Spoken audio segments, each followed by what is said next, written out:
Hi, everybody, and welcome to our presentation, Embodying a Post-Human Dramaturgy of Place, Distance, Sound and Silence in Australian Contemporary Performance. I'd like to, before I begin, acknowledge the traditional owners of the land from which we are presenting today, the Wurundjeri people of the Kulin Nation, and I pay my respects to elders past, present and emerging. I also recognise that sovereignty was never ceded and a treaty was never signed. Well, welcome, as I said, to our paper. My name is Dr. Kate Hunter, and I'm going to briefly introduce myself. My research is an expanded practice which describes or disrupts ways of describing, encountering, manipulating and mediating performance texts through a combination of theatre making and devising practices, sound, audio recording, digital voice modulation, writing and visual art processes. Hi everybody, it's lovely to be with you from Australia. My name is Dr. Ria Dennis and I'm born on Bundjalung country under the mighty Wollumbin, Mount Warning in northern New South Wales in Australia. My research is through my performance practices and seeks to decenter the dominance of logocentric and Western knowledge forms. In this presentation, we want to speak to the ways in which our environment might affect our processes as makers and the ways in which our embodied processes might affect environment. Framed through a new materialist approach, we privilege sentient and sensory considerations as dramaturgy. In this presentation, we tease out listening, feeling, and sensing more broadly as avenues to elicit a very specific kind of engagement with place for makers and for audiences. So we're just going to briefly introduce you or kind of lay the groundwork with a couple of examples of works that speak to this idea of land, landscape, distance and sound. So we're going to draw on works by Rosalind Crisp, The Dirt Project, Jill Orr, and Gold Satino. And these works vary in form, location and scope, but they're examples of the way in which Australian artists listen with and to and alongside environments, built environments, industrial, remote and endangered in their works. And after that, we'll then speak to a couple of our own case studies to sort of broaden the discussion. So I'm just going to move that along. Yes, that worked. That's good. So speaking briefly to dancer Ros Crisp's work, Dirt. Ros grew up in remote bush and she makes performances for local audiences in the places that she's in and around the places where she lives in response to places that have been ravaged, raw and damaged sites. Crisp lives in Orbost in Far East Gippsland, which has recently seen some incredibly intense bushfire experience. So it's a deeply forested area of Victoria, which encompasses high country, so alpine country, low scrub, open plains and deep bush. DIRT stands for Dance in Regional Disaster Zones. So next we're sharing with you artist Jill Orr and this image from Antipodean Epic, Bird, section 1. So Jill Orr is also a regional Victorian artist and she describes a performance artist, and she describes this work as a poetic journey that incorporates seeds, both in abundance and scarcity. The work utilises costume to create 3 characters or creatures as a means to ask, are the creatures the end of their species or the beginning of another? Are they displaced or transported viral creations? Are they unwanted interlopers within the seed stock? Are they the carriers of a potential future or remnants of a distant past? Or perhaps both?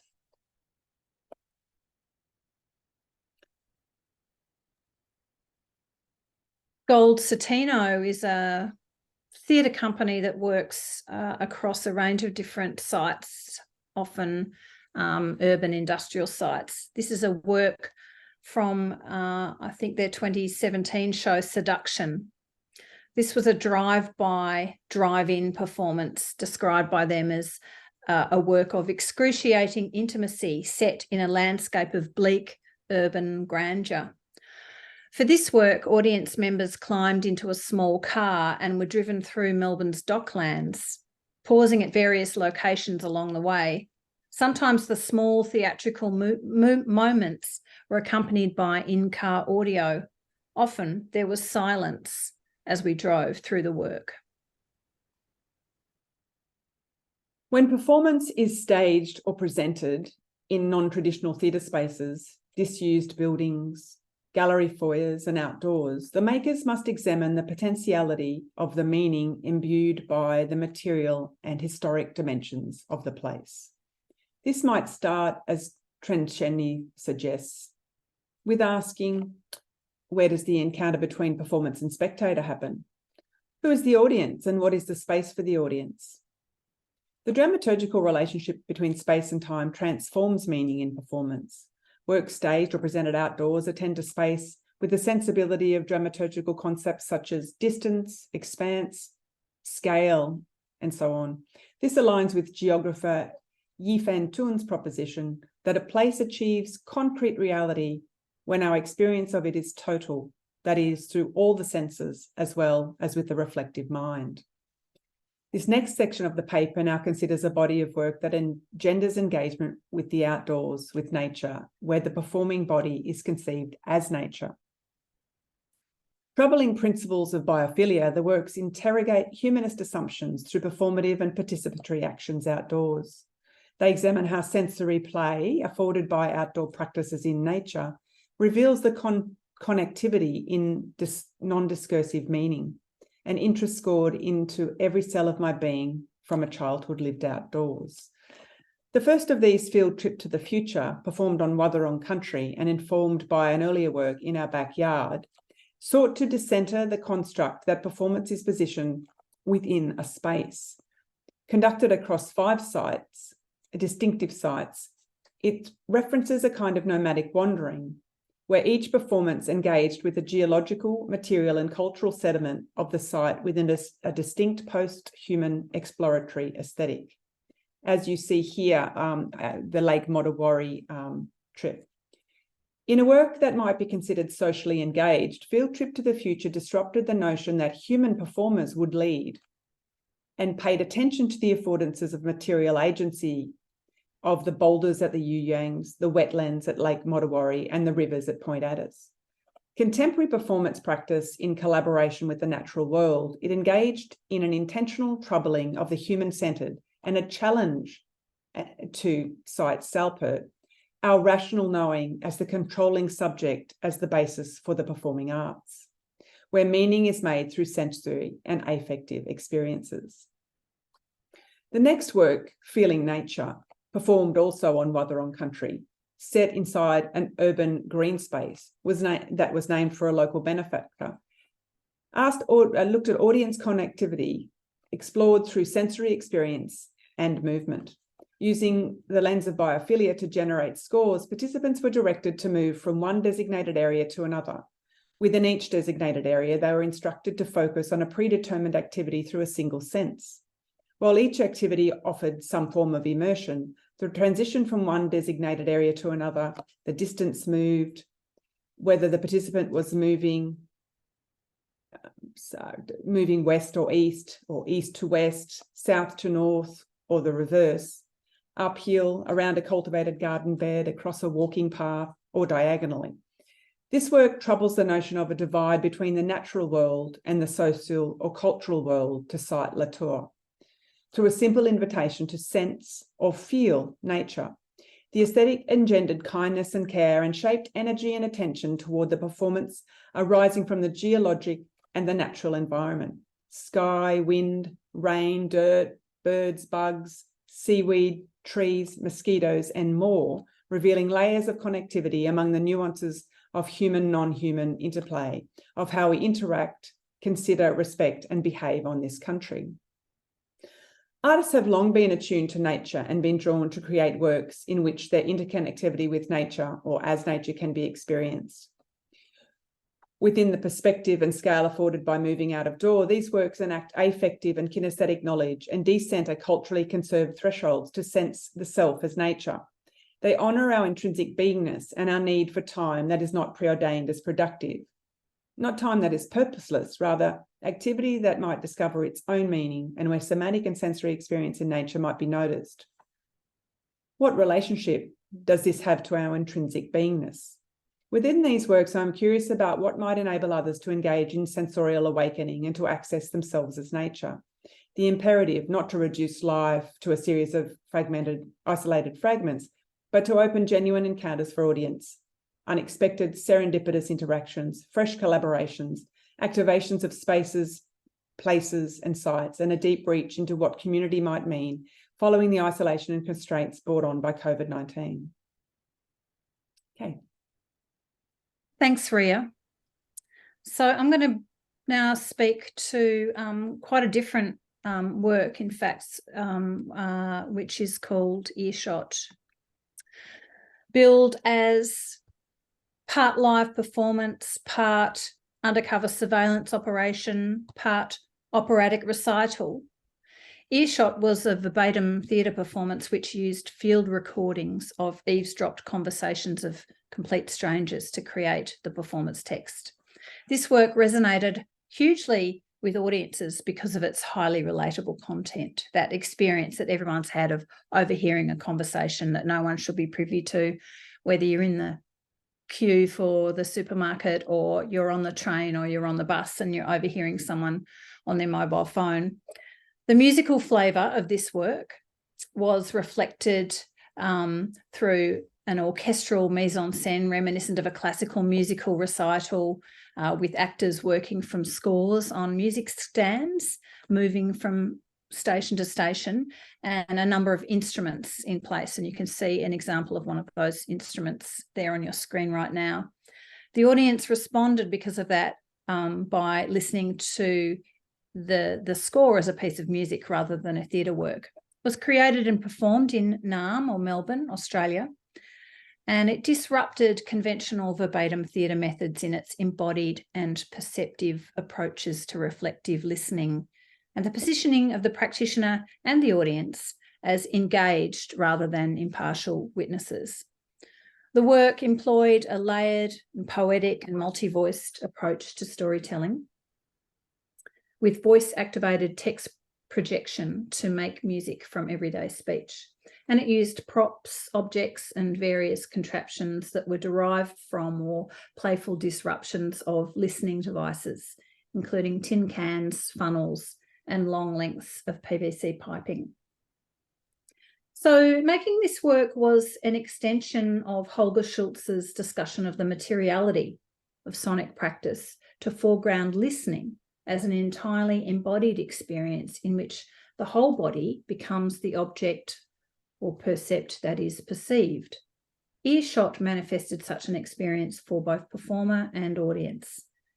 The perceptive practices, processes of extreme listening, I call it, that were employed by me, the maker, to gather the materials, sit outside and unsettle our ocular-centric mode of engaging with the world. The sonic world of the piece was prioritised in its dramaturgical structure, such that sound was the unifying motif. Words were sung or unisoned or otherwise read as music, so that the audience too experienced the work as an oral snapshot of place. By implicating the body in field recordings, performers are instrumental in opening up narratives about how, when, and why field recordings are made, and most importantly, by whom. The author or the maker records the materials, but constructs the narrative as it emerges from their body and their story. As Vogelin notes, exciting field recording works with the field, responds to it, understands it as one imprint in the landscape made by the body of the recordist and tentatively retraced by the listener. Earshot extended this idea by using actors' bodies to transmute the eavesdropped field recordings into performance texts, which were variously resung, respoken, resounded, and retraced by the audience. Joel Stern characterises the practice of eavesdropping as a very particular kind of listening which is enabled for us by the specific conditions of the place that we're in, the spatial, architectural and embodied considerations which place provides us. In earshot, space and distance are enfolded into the field recordings themselves, from small, intimate moments of private sharings in noisy cafes, through derogatory drunken put-downs in beachside bars, to shouted instructions to wayward dogs in open parklands. Use of close mic in performance in this work then created an intimate, kind of conspiratorial auditory space for the audience. For me, the process of constructing this work fostered my interest in noise as well as words across human speech, environmental, industrial and found sounds. So a kind of an expanded environmental eavesdropping process, which has quite profoundly shifted my attention to the ways in which the landscape of the country in which I live feeds forward and feeds back to my listening practice. Well, we're going to conclude our paper with a short extract of the work Earshot, so that you can, a video extract, so that you can actually kind of have an oral and visual experience. So just bear with us while we set that up for you, and then we'll quickly come back to say farewell. So here we go.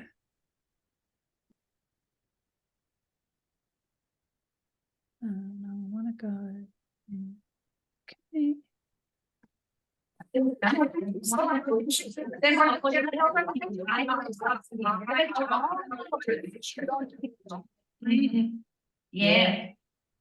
Yep. Yep. Yeah, no, yeah. Yep. Bullshit.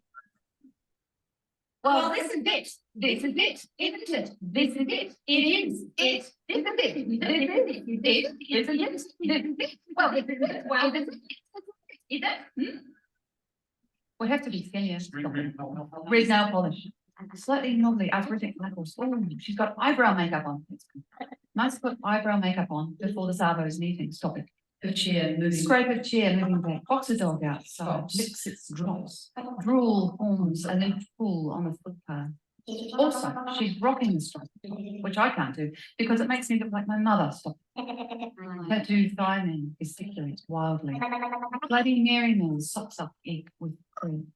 Sophisticated hairdo older woman angles her hair stylishly to the light. Yeah, yeah, yeah. She has good bone structures. That's it. If you have good bone structure, you look great at any age. Stop it. Like Catherine Hepburn. Stop it. Hiatus. I kept happening with coffee and then I stopped drinking. I think I might wait. Yeah. You know, it's got to be done together. So I might just wait till the 20th of June. She passed away 20th of June last year. It was a Saturday. So the next 20th of June will be a Sunday. I'm going to say on this day, I'm going to be scattering the ashes with or without you. And he can make up his own mind. I think I'll wait till the 20th of June. Well, I'll wait till the 1 year anniversary. She didn't write that she wanted to be travelling, you know? And do you know what I'm going to say? I'm not going to say I'm scattering the ashes. I'm going to say I'll be scattering my parents' ashes. Oh, the thing is, if he comes, I can't scatter my father's ashes because he doesn't want that. He doesn't agree with that.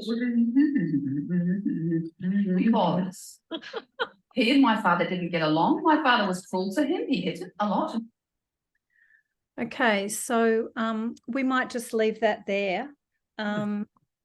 Thank you very much for listening to our presentation. Rhea, is there anything else you'd like to say before we sign off? No, thanks everyone. And, you know, you can just work through the organisers if you want to reach out and give us any feedback. We're sorry we can't be there with you.